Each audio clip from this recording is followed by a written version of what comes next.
Queridos hermanos, en esta presentación quiero hacer mención de una profecía de Zacarías capítulo 5 y que esta profecía debía cumplirse antes del retorno de nuestro Señor Jesucristo. Así que es muy importante esta profecía y la vamos a descifrar, la vamos a analizar en relación a los eventos de esta última semana. Este tema se titula La supremacía papal como la brújula moral para los protestantes, los gobiernos y el Foro Económico Mundial. Así que póngale atención a cada una de las noticias y también a las citas bíblicas que vamos a mencionar, porque es muy importante esta profecía que debía cumplirse antes del segundo advenimiento de nuestro Señor Jesús. Dice esta noticia, el Papa aconseja a Davos, el desarrollo necesita una brújula moral. Los líderes de la política y los negocios globales se reunieron esta semana en Davos, en Suiza, con el tema reconstruir la confianza, para recordarles su deber para con toda la humanidad. El Papa Francisco envió un mensaje al Foro Económico Mundial 2024 que fue leído el martes por el cardenal Peter Turkson. Vamos a hacer un análisis de lo que ha sucedido esta semana y vamos a comenzar primeramente pidiendo la dirección divina. Padre Santo que está en el cielo, gracias le damos por la verdad presente. Suplicamos que nos dé discernimiento espiritual para saber el cumplimiento de las profecías. Pedimos todo en el nombre de nuestro Señor Jesucristo. Amén. Nos dice acá esta noticia. El comentario de la representante estatal de New Hampshire sobre el Papa es el anticristo causa furor. Sí, es que la representante estatal de este estado en los Estados Unidos dijo que el Papa es el anticristo y lo dijo en su página de Facebook. Dice en Facebook, Susan de Lemus cuestiona lo que hay en el corazón del Papa Francisco, compara el papado con el anticristo. Y luego dice, una de sus amigas le preguntó, ¿viste lo que dijo el Papa sobre el señor Trump? Que no era cristiano solo porque quería construir un muro para nuestra protección. El Papa es una vergüenza, dice así, y luego contesta, de Lemus respondió, el Papa es el anticristo, haz tu investigación. Eso es lo que dijo la representante del gobierno de los Estados Unidos. El Papa es el anticristo, tú debes de investigarlo por ti misma.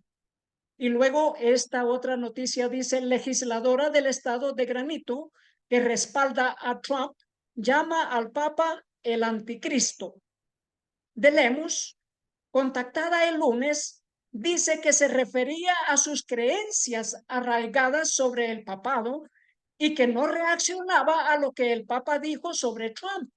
Sigue una doctrina cristiana llamada sola escritura que considera a la Biblia la autoridad suprema.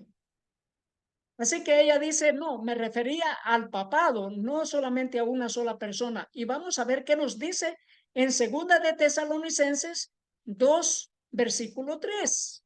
Dice, nadie os engañe en ninguna manera, porque no vendrá sin que antes venga la apostasía y se manifieste el hombre de pecado, el hijo de perdición. Versículo 4, el cual se opone y se levanta contra todo lo que se llama Dios o es objeto de culto, tanto que se sienta en el templo de Dios como Dios, haciéndose pasar por Dios. Bueno, esta es la gran profecía sobre el anticristo. Zacarías capítulo 5. Y esta profecía debía revelarse al mundo. Y esta misma profecía, antes del retorno de nuestro Señor Jesús, iba a quedar en oculto. iba a quedar solapada, iba a quedar en la oscuridad, iba a ser como de una manera secreta, iba a ser encubierta del público de la raza humana, pero que en un tiempo iba a ser desenmascarado. Zacarías capítulo 5, versículo 5, dice: y salió aquel ángel que hablaba conmigo y me dijo: alza ahora tus ojos y mira qué es esto que sale. Versículo 6. Y dije: ¿qué es? Y él dijo: este es un efa que sale. Además dijo: esta es la iniquidad de ellos en toda la tierra. El efa es esto que ven en esta fotografía, una medida, un envase para medir granos, para medir. Así que eso es un efa. Pero la palabra de Dios dice que esta es un efa que es iniquidad y que va por sobre todo el planeta Tierra. Circunda el planeta Tierra y es que se llama iniquidad. ¿Y qué es esta iniquidad? Zacarías 5:7 dice: y he aquí, levantaron la tapa de plomo y una mujer estaba sentada en medio de aquel efa. ¿Cuál es esa mujer? Vamos a descifrarlo en esta presentación. Zacarías 5:8, y él dijo: esta es la maldad, y la echó dentro del efa y echó la masa de plomo en la boca del efa. Así que es iniquidad y es maldad. Una mujer que se llama iniquidad y maldad está dentro del efa. La descubrieron y la volvieron a tapar. La cubrieron. Bueno, en segunda de Tesalonicenses, capítulo 2, versículo 7, Pablo nos decía que antes de la venida del Señor Jesús debía de cumplirse esa profecía de Zacarías capítulo 5, porque ya está en acción el misterio de la iniquidad. Solo que hay quien al presente lo detiene hasta que él a su vez sea quitado de en medio. ¿Quién lo detenía al presente? Porque todavía estaba en sus funciones. El imperio romano era el imperio romano que al presente lo detenía, al anticristo, al misterio de la iniquidad que ya estaba en acción, que se estaba desarrollando en tiempos de Pablo, pero que debía desenmascararse, y se hizo así. Se destapó la tapa del efa, se destapó la tapa del efa y se desenmascaró al misterio de iniquidad como el anticristo. Segunda de Tesalonicenses 2:8 nos dice: y entonces se manifestará aquel inicuo, a quien el Señor matará con el espíritu de su boca y destruirá con el resplandor de su venida. Se manifestó aquel inicuo, se destapó el efa. Versículo 9. Inicuo cuyo advenimiento es por obra de Satanás, con gran poder y señales y prodigios mentirosos. ¿Quién era esa mujer que fue descubierta dentro del efa y que después fue encubierta? Apocalipsis capítulo 17, versículo 4 nos dice: y la mujer estaba vestida de púrpura y escarlata y adornada de oro, de piedras preciosas y de perlas, y tenía en su mano un cáliz de oro lleno de las abominaciones y de la inmundicia de su fornicación. Así que esa mujer era una mujer llena de abominaciones y de la inmundicia, y estaba vestida de púrpura y escarlata. Estos son los colores de esa mujer que está siendo destacada por Pablo en segunda de Tesalonicenses y por Zacarías en su libro en el capítulo 5. Los reformadores todos descubrieron el secreto que está detrás de esa mujer en el capítulo 5 de Zacarías.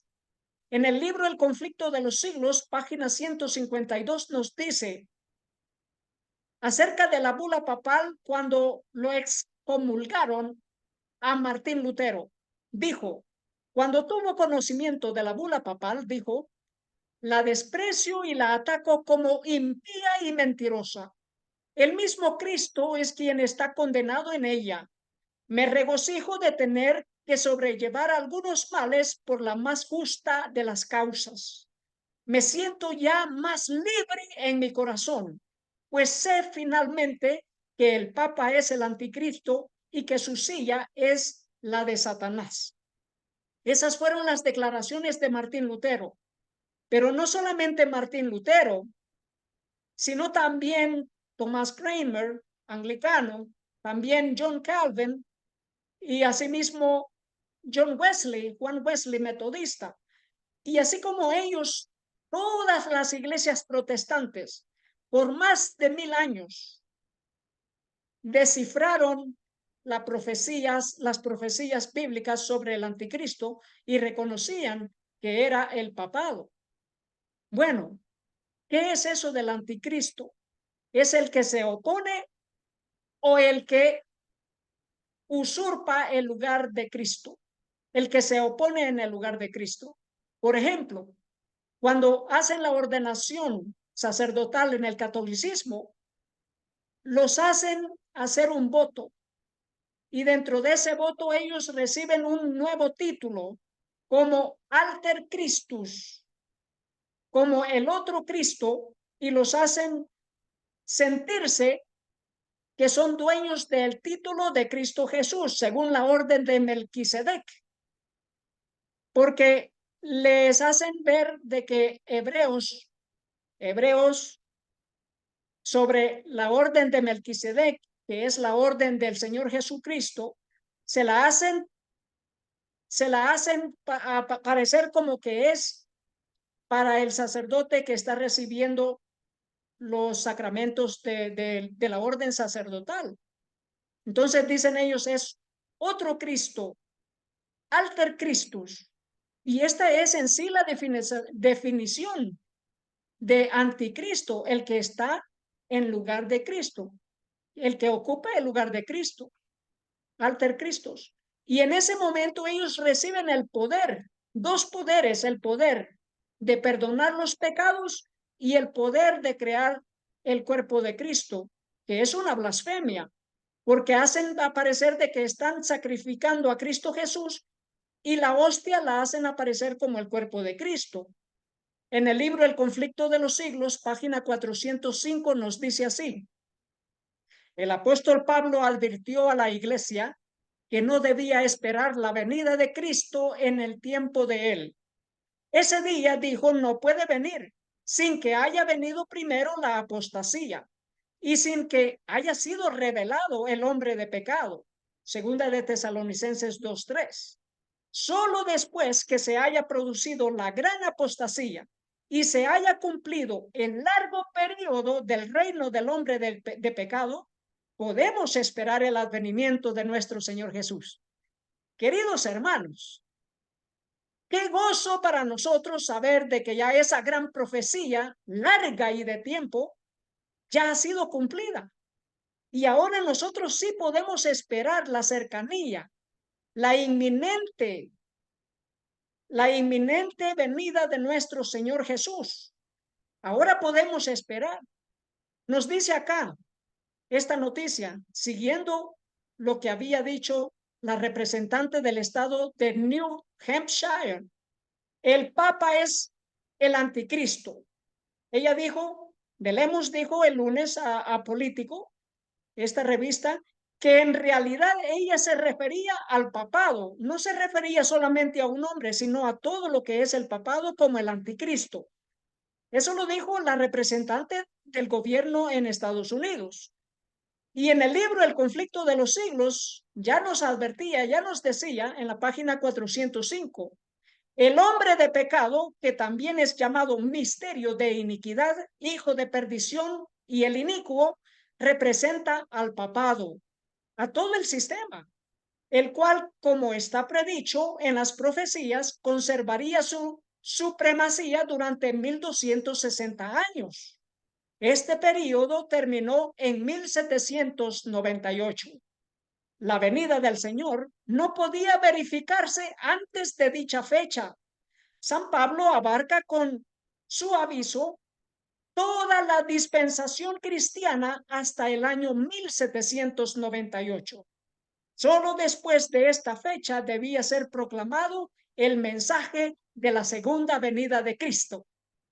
Y es aquí donde es muy importante para el pueblo adventista del séptimo día, como la única iglesia protestante que sigue protestando contra el misterio de iniquidad, contra esa mujer inicua que fue hallada dentro del efa, que se destapó, pero que ahora ha sido encubierta.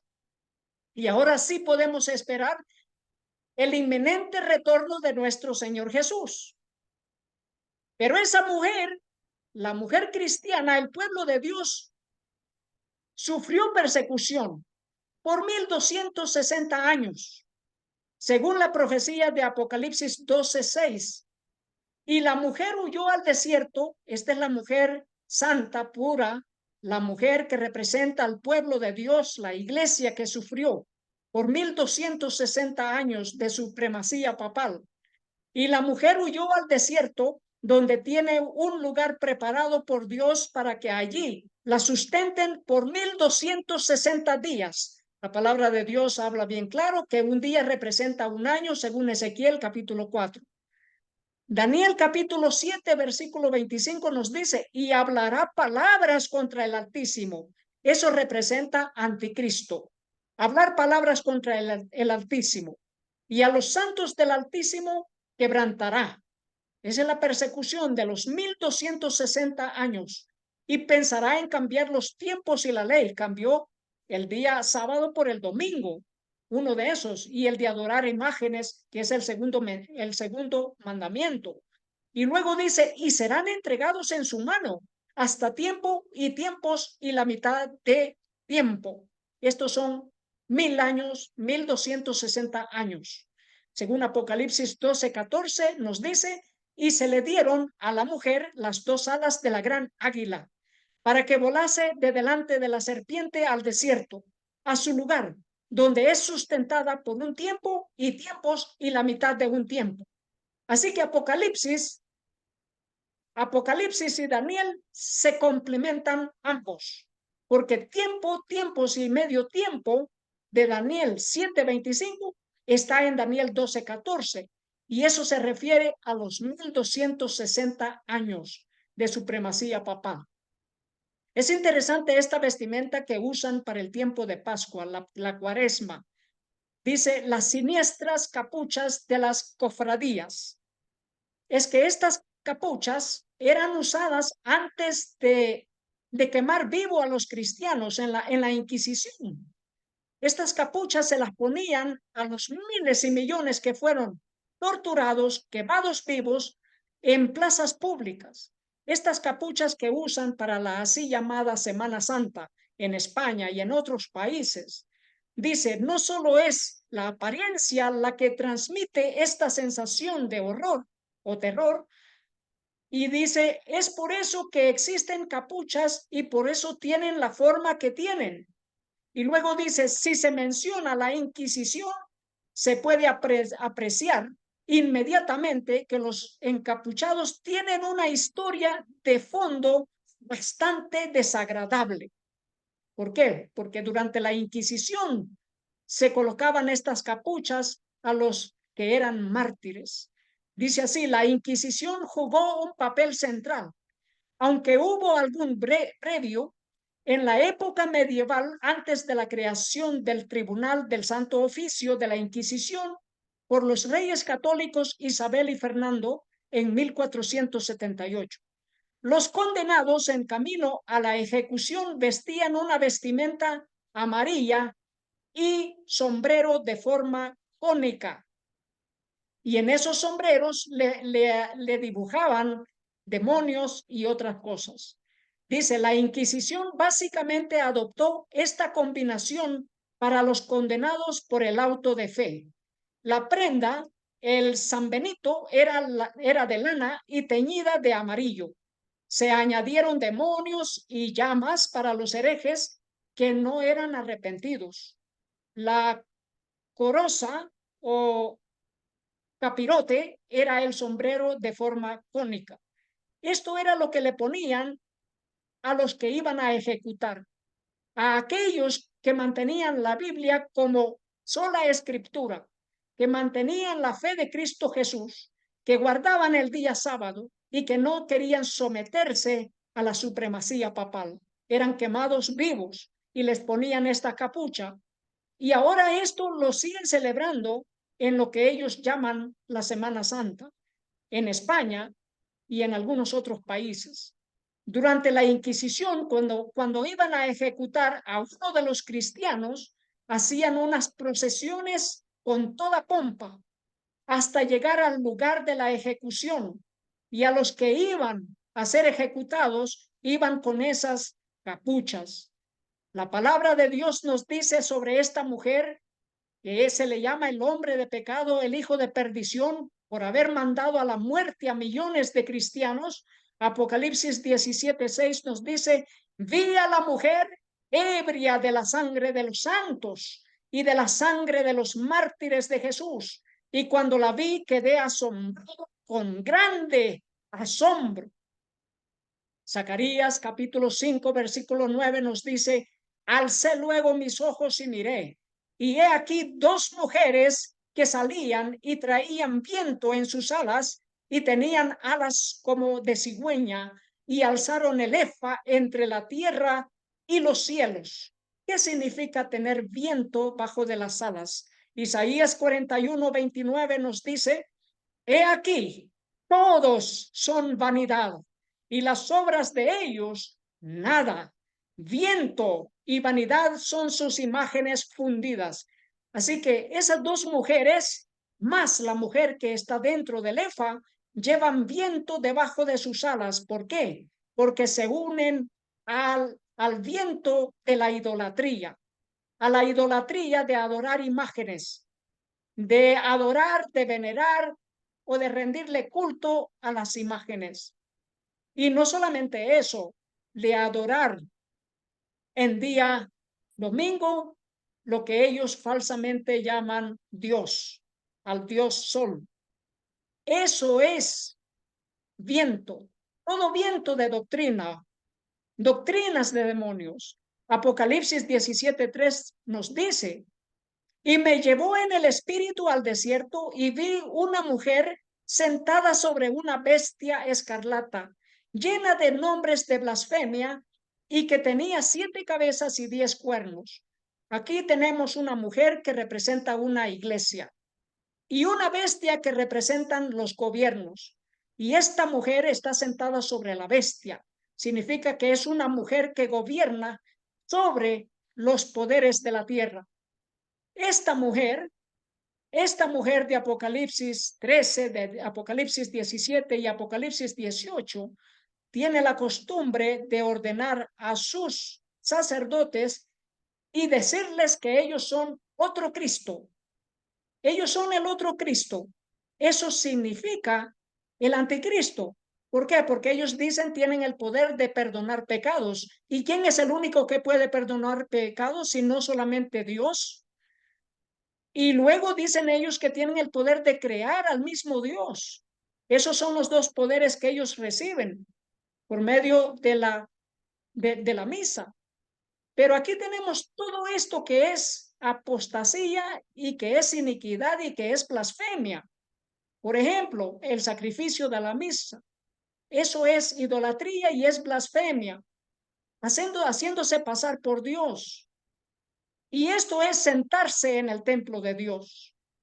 Por 1260 años, la supremacía papal condenaba a la muerte a los que creían en la palabra de Dios y solo en la palabra de Dios. Que ellos mandaban que la tradición está sobre la palabra de Dios. Esa era la orden. Y en todo este tiempo se introdujo el purgatorio, la pena del infierno en las llamas eternamente, todas esas cosas que no están en la Biblia. Y aquí se introdujo el bautismo de los bebés, que no es bíblico, y el confesionario, el confesar los pecados al cura, y que el cura tiene el poder de perdonar esos pecados.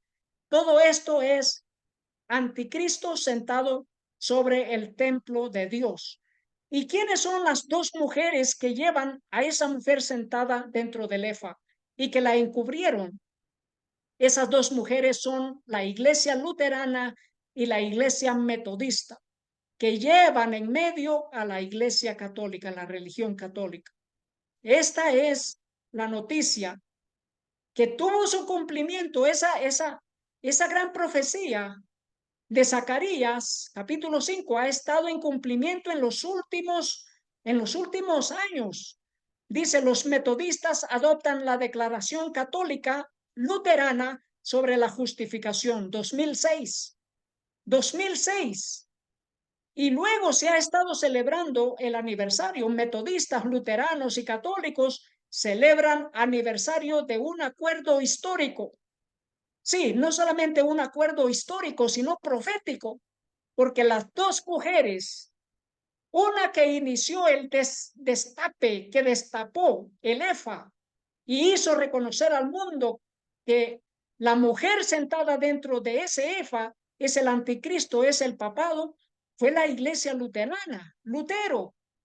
Y la última de las iglesias que continuó destapando el efa fue la iglesia metodista.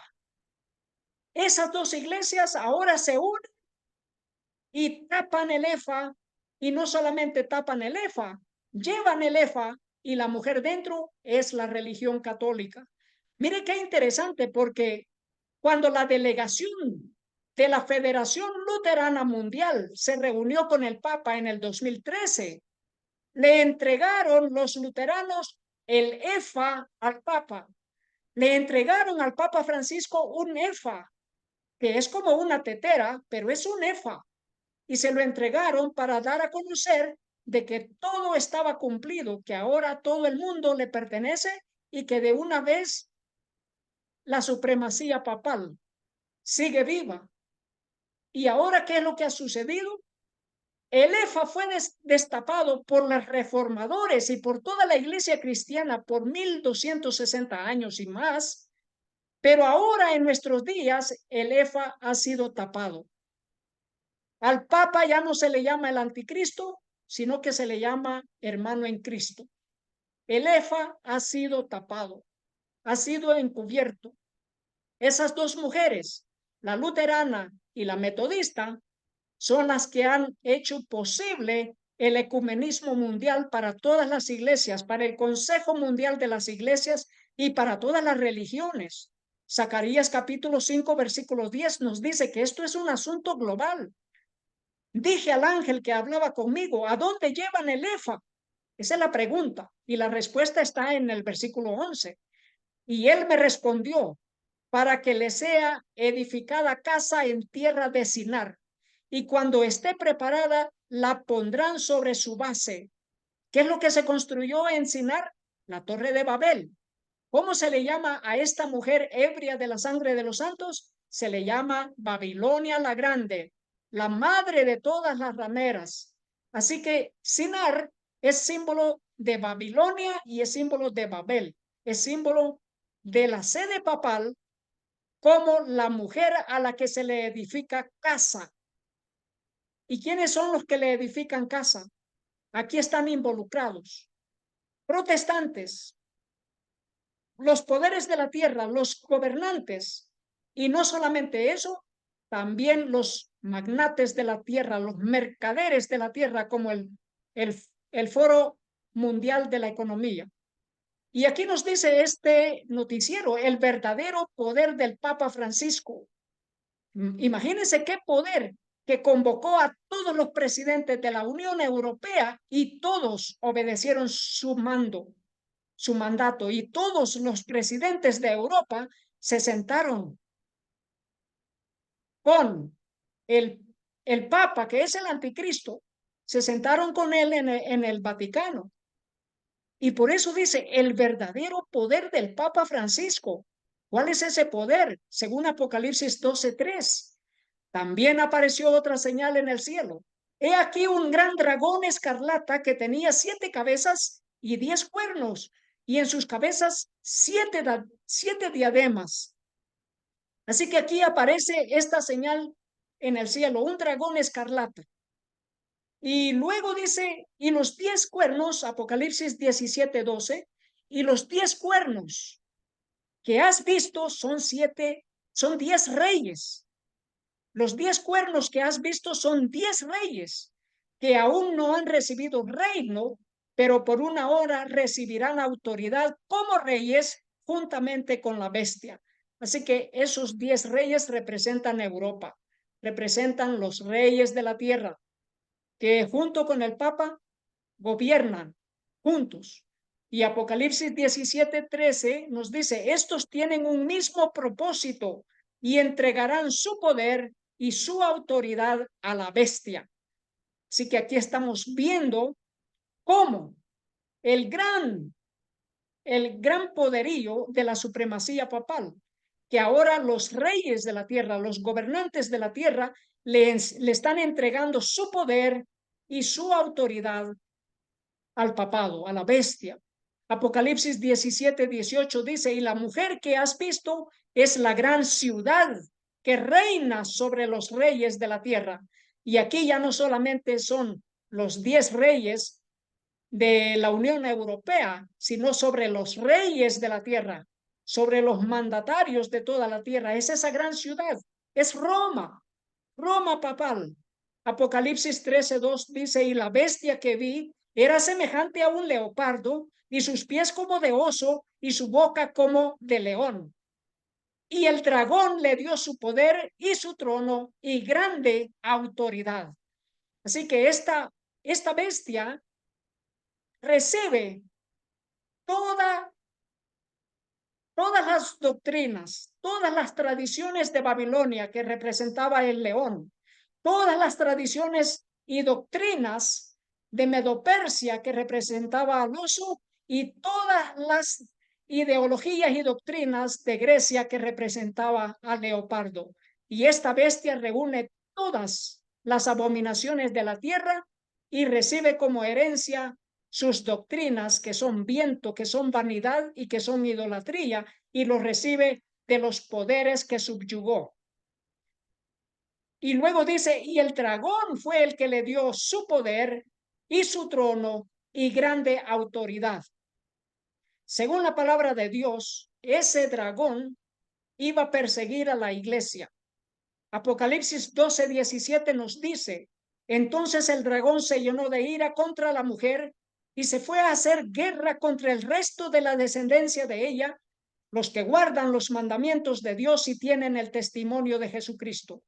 Por 1260 años, por 1260 años la supremacía papal, por medio del poder civil, la bestia sobre la mujer sobre una bestia, montando una bestia, usando el poder civil, mandó a destruir a los que guardaban los mandamientos de Dios y tenían el testimonio de Jesucristo. Según Apocalipsis 12:9, el dragón representa al diablo y a Satanás. Y fue lanzado fuera el gran dragón, la serpiente antigua que se llama Diablo y Satanás, el cual engaña al mundo entero. Fue arrojado a la tierra y sus ángeles fueron arrojados con él. Pero Satanás utiliza los gobiernos y a los gobiernos también se les denomina como dragón. El poder civil es denominado como el dragón, según Ezequiel 29:3. Habla y di, así ha dicho Jehová el Señor. He aquí yo estoy contra ti, Faraón, rey de Egipto, el gran dragón que yace en medio de sus ríos, el cual dijo, mío es el Nilo, pues yo lo hice. Así que Satanás es el dragón, pero que también los poderes de la tierra, los reyes de la tierra, representan al gran dragón, así como lo fue Faraón, rey de Egipto. Y queridos hermanos, estos dos poderes, la mujer sentada sobre una bestia, han hecho gran persecución contra el pueblo de Dios. Y esa persecución está por estallar una vez más. Y ya vamos a ver las noticias que han sucedido en los últimos días para que vean el cumplimiento de estas profecías. En el libro El conflicto de los siglos, página 215, nos dice, pasados los primeros triunfos de la reforma, Roma reunió nuevas fuerzas con la esperanza de acabar con ella. Entonces fue cuando nació la orden de los jesuitas, que iba a ser el más cruel, el menos escrupuloso y el más formidable de todos los campeones del papado. Fue durante la Reforma Protestante que nació la orden de los jesuitas y que iba a ser la orden más cruel y más formidable de los campeones del papado. El Concilio de Trento, que fue por los mismos años cuando se inició la orden de los jesuitas, tenía nuevos intentos de erradicar al cristianismo de todas maneras, y de esa manera es como nacieron la orden de los jesuitas. En esos mismos años, aún antes, unos 5 años antes. Y esta revista nos dice quiénes son exactamente los jesuitas. ¿Quiénes son los jesuitas? Pues leamos en el libro El conflicto de los siglos, página 215. Libres de todo lazo terrenal y de todo interés humano, insensibles a la voz del afecto natural, sordos a los argumentos de la razón y a la voz de la conciencia, no reconocían los miembros más ley ni más sujeción que las de su orden y no tenían más preocupación que la de extender su poderío. ¿Qué es lo que sucedía con estos hombres que pertenecían a la orden de los jesuitas? Sin afecto natural y sordos a los argumentos de la razón y a la voz de la conciencia. Y luego dice, el Evangelio de Cristo había capacitado a sus adherentes para arrostrar los peligros y soportar los padecimientos, sin desmayar por el frío, el hambre, el trabajo o la miseria, y para sostener con denuedo el estandarte de la verdad frente al potro, al calabozo y a la hoguera. ¿Quiénes habían inventado todos estos instrumentos de tortura durante la Inquisición? Los jesuitas. Los jesuitas fueron los que organizaron el invento de herramientas, instrumentos de tortura como el potro, la hoguera, el calabozo, para exterminar ¿con quién? Con la Reforma Protestante, para terminar la Reforma Protestante. Y luego dice, para combatir contra estas fuerzas, el jesuitismo inspiraba a sus adeptos un fanatismo tal que los habilitaba para soportar peligros similares y oponer al poder de la verdad todas las armas del engaño. Para ellos, ningún crimen era demasiado grande, ninguna mentira demasiado vil, ningún disfraz demasiado difícil de llevar. Esto es como la orden de los jesuitas utilizaba armas para erradicar al cristianismo, herramientas de tortura. Ningún crimen era demasiado grande, ninguna mentira demasiado vil y ningún disfraz demasiado difícil de llevar. La infiltración. Y vamos a ver qué es lo que están haciendo en estos días de acuerdo a la infiltración, al disfraz que es de los jesuitas, uno de los instrumentos que ellos utilizan para destruir al protestantismo. Luego continúa la cita en el libro El conflicto de los siglos, página 215. Ligados por votos de pobreza y de humildad perpetuas, estudiaban el arte de adueñarse de la riqueza y del poder para consagrarlos a la destrucción del protestantismo y al restablecimiento de la supremacía papal. ¿Cuál era el afán? La destrucción del protestantismo y el restablecimiento de la supremacía papal. En esta foto tenemos a un hombre que fue jesuita y que se arrepintió. Alberto Rivera, un ex jesuita. que empezó a predicar en contra del sistema papal, en contra de las herejías y en contra de la apostasía en el papado. Este hombre fue asesinado en el 1997, pero antes de eso había sido perseguido.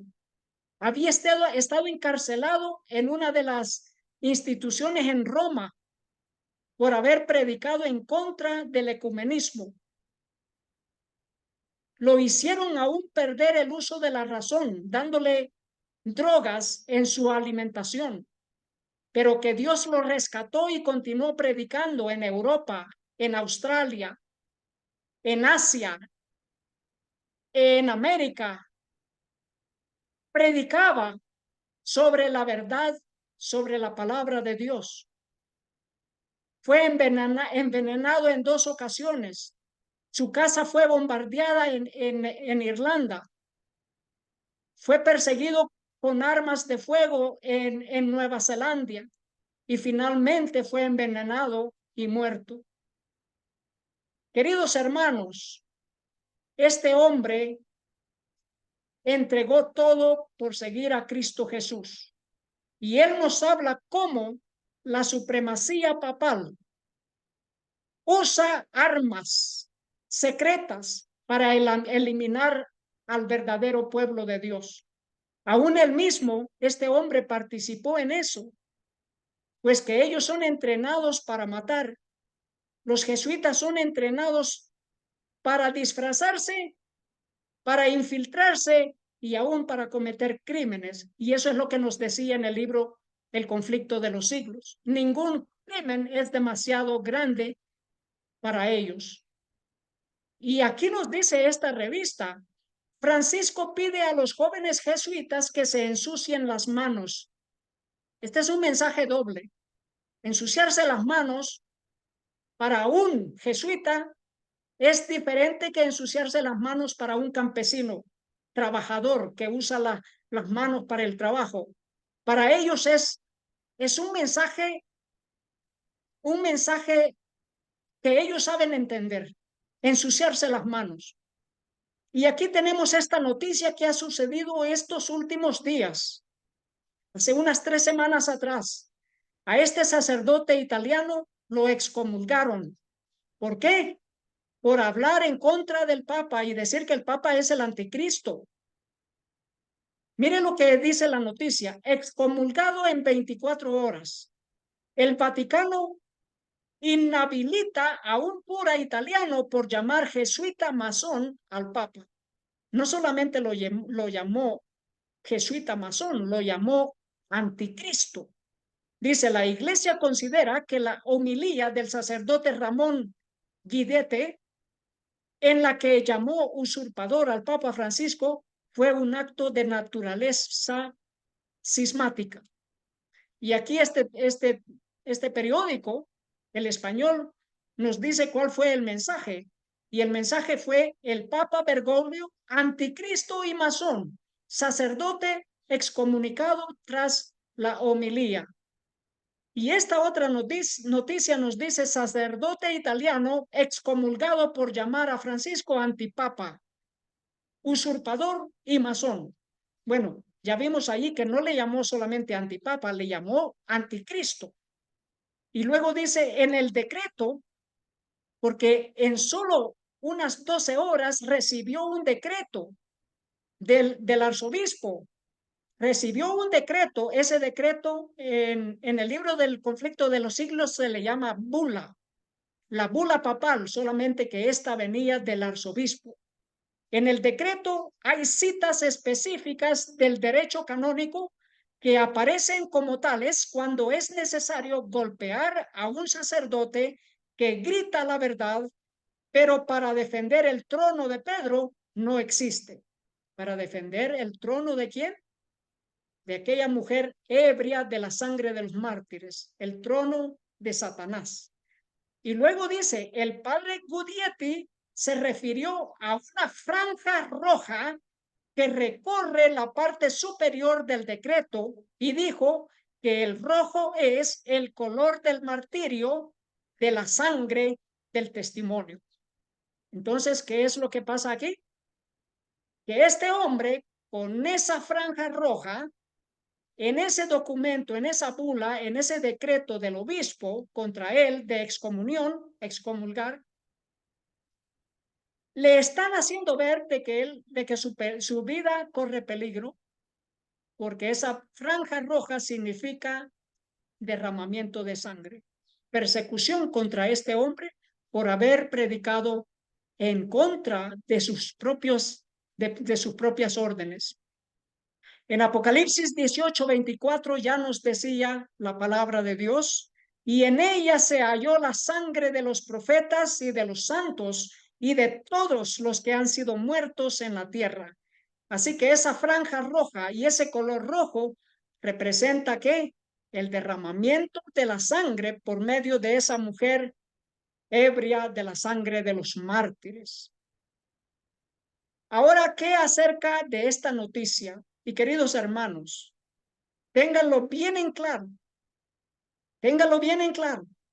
que aunque hay algunos líderes de nuestra iglesia adventista que están uniéndose en vínculos del ecumenismo en pos de la bestia, son líderes, pero no es toda la iglesia la que está marcando pauta en este gran desenlace de traer de regreso la supremacía papal o de unirse en lazos de amistad con el anticristo. No es la iglesia, son algunos líderes que encubiertamente entran y que son lobos rapaces. Nos dice aquí este noticiero del hermano Andy Roman de Advent Messenger, traicionando confianzas sagradas. Ganón Diop dice a los líderes interreligiosos reunidos en la sede del Consejo Mundial de las Iglesias que el objetivo final del ecumenismo es unir al mundo entero bajo el señorío de Cristo. Bueno, encubiertamente. Y aquí dice esta noticia, en la imagen de arriba verás a los principales actores ecuménicos del mundo. Círculos rojos de izquierda a derecha. El obispo católico Brian Farrell, secretario del dicasterio para la promoción de la unidad de los cristianos del Vaticano. El doctor Jerry Pillay, secretario general del Consejo Mundial de las Iglesias. El doctor Caselli Esamua, secretario del Foro Cristiano Global, y Ganón Diop, secretario de la Conferencia de Secretarios de Comuniones Cristianas Mundiales y también director de Asuntos Públicos y Libertad Religiosa de la Iglesia Adventista Mundial. Entonces aquí están obispos con obispos a su mismo nivel y entre ellos el secretario, el director de asuntos de asuntos públicos y de libertad religiosa de la Iglesia Adventista.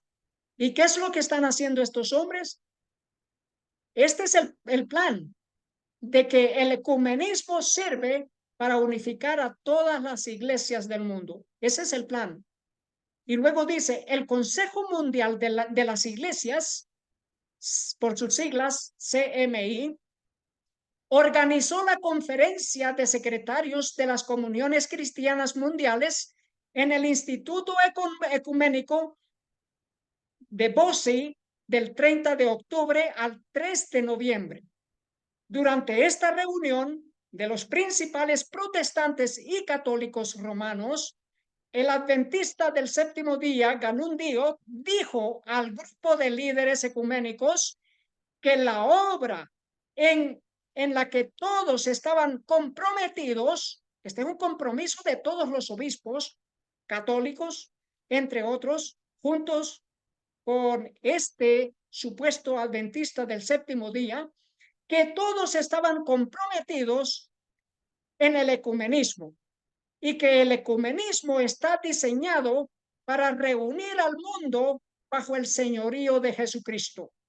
El 6 de noviembre del 2023 el Consejo Mundial de Iglesias informó de las siguientes palabras pronunciadas por Ganun Dio. Esto es lo que informó el Consejo Mundial de las Iglesias. Dice así: el reverendo doctor Ganun Diop, secretario de la Conferencia de Secretarios de las Comuniones Cristianas Mundiales, dijo: esta reunión anual unifica,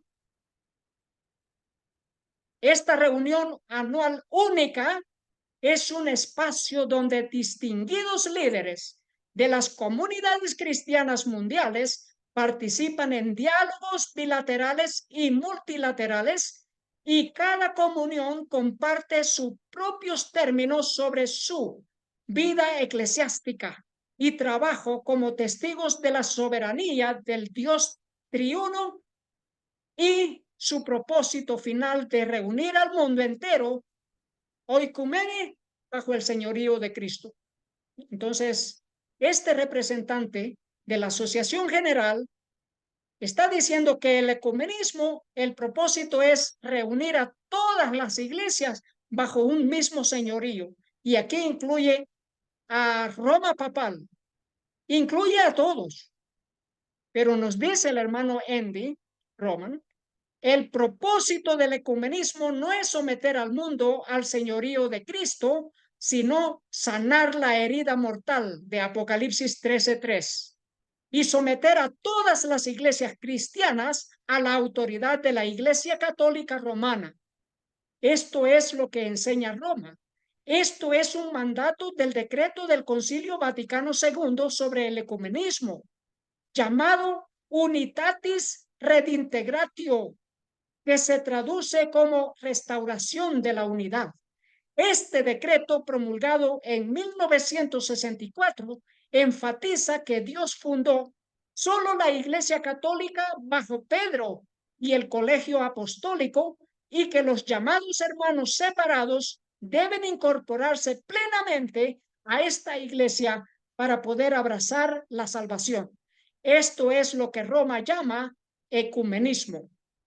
Y eso es lo que está haciendo estos líderes encubiertos que están llevando a muchos a la perdición.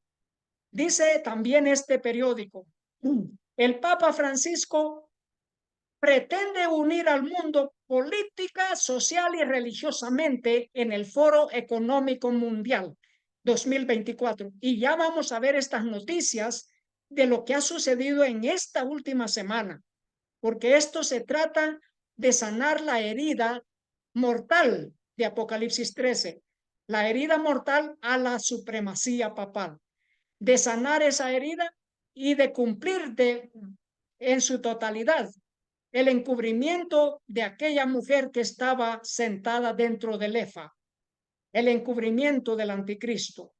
Nos dice acá esta noticia: ahora mismo en Davos, y esto ha sucedido esta semana, ahora mismo en Davos, el poder de la bestia de la profecía bíblica está liderando el cambio en la crisis final al unir fuerzas sociales, políticas y religiosas.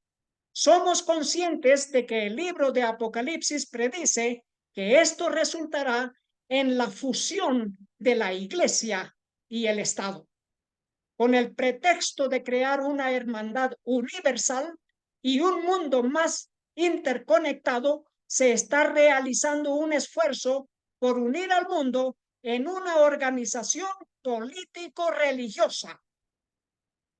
Y ya vamos a ver, miren lo que nos dice también esta revista adventista, Adventist Review. ¿Por qué los adventistas participan en reuniones ecuménicas y de la ONU? No vamos a leer lo que Ganun Diop ha escrito en este artículo, sino vamos a leer lo que la Biblia dice. ¿Por qué estos supuestos líderes adventistas están participando en reuniones ecuménicas y de la ONU? En Hechos 20:29 nos dice la respuesta: porque yo sé que después de mi partida entrarán en medio de vosotros lobos rapaces que no perdonarán al rebaño. Ahora miremos lo que dijo este director de asuntos de asuntos de libertad religiosa. Dijo así: los adventistas se unen a Dios en todo lo que Dios está haciendo en el mundo para su salvación. Eso es verdad. Nosotros nos unimos en todo lo que Dios está haciendo en el mundo para la salvación. Pero mire lo que concluye. Luego dice, Dios evangeliza, Gálatas 3:8, nosotros también. Dios está comprometido a unir al mundo entero bajo el señorío del Salvador Jesucristo. Y ya aquí está comprometiendo la verdad, porque está hablando de por qué los adventistas participan en reuniones ecuménicas. Y dice, porque el propósito es de unir al mundo entero bajo el señorío del Salvador Jesucristo. Pero eso es lo que el Consejo Mundial de las Iglesias junto con el papado dijeron, que Ganún Díaz está promoviendo el ecumenismo junto con los obispos católicos y los demás evangélicos para unificar al mundo entero bajo el señorío de Jesucristo. ¿Pero qué señorío es este? Del falso Cristo, del anticristo, bajo el señorío del anticristo. Y aquí nos dice esta otra revista, que esta revista nos va a aclarar más el entendimiento. Vamos a discernir más de qué trata el ecumenismo. Dice así, el director de PAR, o sea, de Asuntos Públicos y Libertad Religiosa, de la Asociación General, busca solidaridad o ecumenismo. Y aquí tenemos al director de Libertad Religiosa de la Asociación General en esta foto de familia con el Papa y los otros obispos. Allí está Ganún Díaz a la mano izquierda o a la mano derecha, como lo pueden ver en esta fotografía. Allí está, participando de esta reunión ecuménica, junto con el anticristo, en armonía, en fraternidad, con todos aquellos que pertenecen al anticristo, que pertenecen a la gran apostasía. ¿Y qué es lo que están haciendo? Buscando solidaridad o ecumenismo. Aquí vamos a ver qué se trata. Dice, quizás se pregunten, como lo hice yo en el pasado, ¿cuál es la diferencia entre ecumenismo y solidaridad?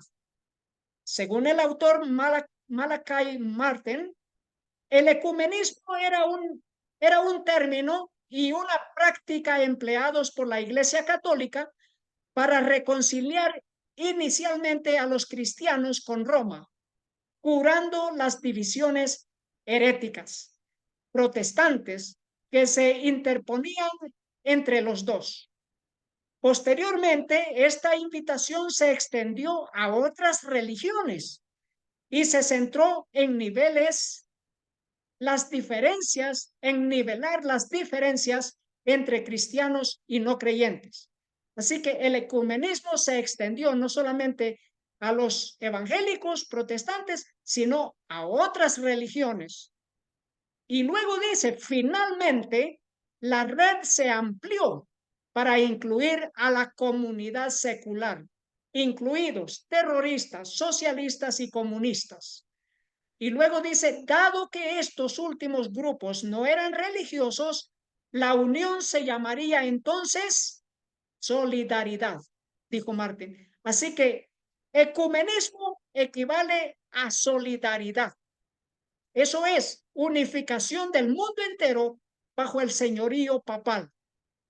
Ahora vamos a ver de qué trata este Foro Económico Mundial, porque se trata de solidaridad, de la brújula moral para el mundo entero bajo el término de solidaridad. Y ese término es ecumenismo para los que pertenecen al Consejo Mundial de las Iglesias. Nos dice aquí esta noticia. El Papa al Foro Económico de Davos. El desarrollo necesita una brújula moral. Y aquí ya estamos entrando en términos de la supremacía papal, del saneamiento de la herida mortal. Dice así, En un mensaje al Foro Económico Mundial de Davos 2024, el Papa Francisco insta a las empresas. ¿Quiénes son las empresas? Los mercaderes de la tierra que se han enriquecido con las riquezas de la fornicación con esa mujer. En un mensaje al Foro Económico Mundial de Davos 2024, el Papa Francisco insta a las empresas y a los líderes mundiales a garantizar que el desarrollo económico beneficie a todos y siga ligado a la solidaridad. Y ya nosotros hemos visto que solidaridad es exactamente eso, el ecumenismo. Y aquí dice esta noticia el cardenal Turkson en Davos: las empresas deben fomentar la solidaridad económica. Entonces, ¿qué es lo que es este mandato papal? Que los mercaderes de la tierra, los ricos, los empresarios, los magnates de la tierra, deben ahora fomentar el ecumenismo. Eso es, ecumenismo económico, solidaridad económica. El cardenal destacó que si bien las empresas tradicionalmente existen para obtener ganancias, también deben alinear sus objetivos comerciales con valores que beneficien la sociedad y el bien común, la casa común, el bien común. ¿Y qué es lo que se busca? El encubrimiento del anticristo.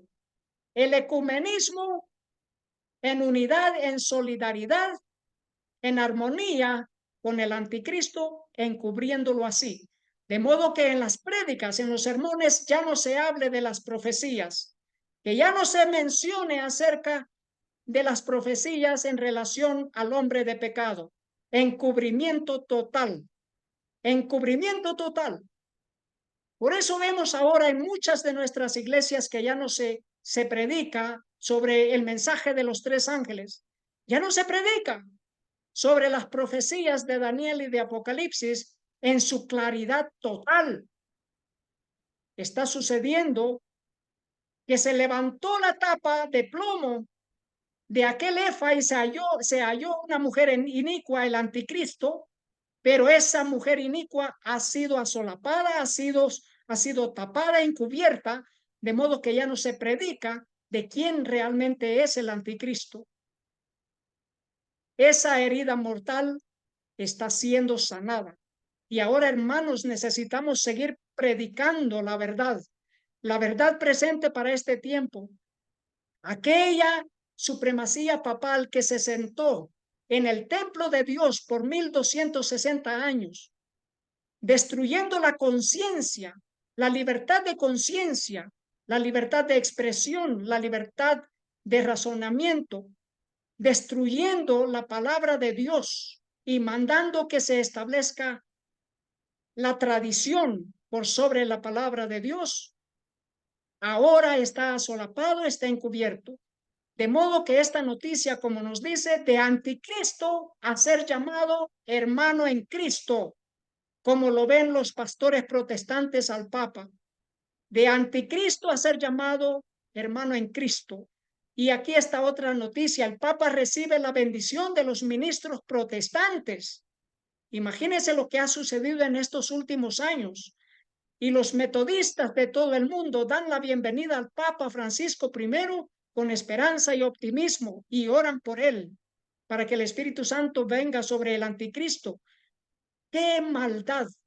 Por eso la palabra de Dios dice: ha caído Babilonia. Y aquí el obispo de la iglesia luterana dice: el Papa Francisco tiene vínculos con la iglesia luterana. Nunca antes esto había sucedido en la historia. Y mis queridos hermanos, esto está sucediendo ya en esta semana. Dice: semana de oración por la unidad de los cristianos. Ha comenzado del 18 de enero al 25 de enero. Una semana de oración para todas las religiones. ¿Comenzando de dónde? De Roma. Y luego dice: el amor a Dios y al prójimo en el centro de la semana de oración. Esto es lo que está sucediendo, mientras que en el Foro Económico Mundial se insta a la solidaridad. la unificación de todas las empresas con los gobiernos y las entidades religiosas en solidaridad. Aquí en esta semana de oración se busca ¿qué? La unidad de todos los cristianos. Queridos hermanos, ¿qué nos dice Efesios 5:11? Y no participéis. Este es el mensaje para usted, querido hermano, querida hermana, de cualquier denominación que usted esté escuchando este mensaje. Y no participéis en las obras infructuosas de las tinieblas, sino más bien reprendedlas. Y eso es lo que busca la palabra de Dios, reprender el pecado. Apocalipsis 18:2 nos dice, y clamó con voz potente diciendo, ha caído la gran Babilonia, y se ha hecho habitación de demonios y guarida de todo espíritu inmundo, y albergue de toda ave inmunda y aborrecible. Las alas de cigüeña de esas dos mujeres que llevan viento debajo de sus alas representan toda ave inmunda y aborrecible. Y Dios tiene un pueblo que necesita salir de Babilonia. Apocalipsis 18:4 dice, y oí otra voz del cielo que decía, salid de ella, pueblo mío, para que no seáis partícipes de sus pecados, ni recibáis parte de sus plagas. Este mensaje debe estar sonando la alarma en estos últimos tiempos, sonar la alarma. Salid en medio de ella, pueblo mío, no participar en esas reuniones ecuménicas, no participar de las obras infructuosas de las tinieblas, sino más bien reprenderlas. La profecía se ha cumplido. Ahora esperamos el pronto retorno de nuestro Señor Jesucristo, que viene muy pronto. Es inminente la venida de nuestro Señor Jesús. Y queridos hermanos, el mensaje de los tres ángeles es en voz alta, en voz potente, en voz de megáfono, en alto parlante, en alta voz, sin tener miedo a los que persiguen el cuerpo, sino tener miedo al que puede destruir el cuerpo y el alma. Tener temor, respetar a Dios, amar a Dios sobre todas las cosas, obedecer sus mandamientos, como el Señor Jesús lo ha dicho. Si me amáis, guardad mis mandamientos. Gracias damos a Dios y oramos. Querido Padre que está en el cielo, gracias inmensamente por la profecía de Zacarías 5 que ha tenido su cumplimiento total. Y ahora pedimos su bendición, que nos dé más discernimiento y que crezca más en nuestro corazón la fe de nuestro Señor Jesucristo. Para Él sea la honra y la gloria por los siglos de los siglos. Amén. Gracias, queridos hermanos. Que Dios les bendiga. Es nuestro deseo y nuestra oración. Amén.